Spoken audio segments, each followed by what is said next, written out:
Hi, this is Manny, Director and Investment Strategist of OFV Legacy Capital Network.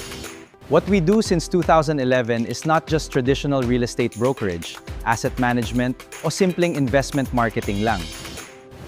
We specialize in connecting quality assets with qualified investors, developers, business operators, and strategic partners. Maraming property owners ang may magagandang assets, pero kulang sa kapital, tamang development strategy, o network.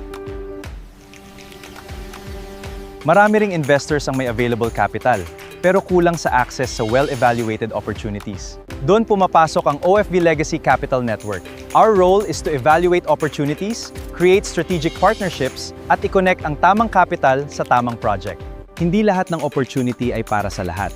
Kaya bago kami mag-recommend ng project, inuuna naming maintindihan ang investment objectives ng bawat investor or owner. May I ask, anong klaseng investment or business goals ang nais nating ma-achieve this season? Long-term lease? Joint venture? Commercial developments? Income-generating properties? O naghahanap kayo ng specific industries na gusto ninyong pasukin? Once tukoy na namin ang objectives natin, mas madali naming mahanap ang opportunity na akma sa inyong goals. Our goal is not just to close transactions. Our goal is to build long-term investment relationships that create sustainable wealth and lasting legacy. Call now and get your free evaluation today.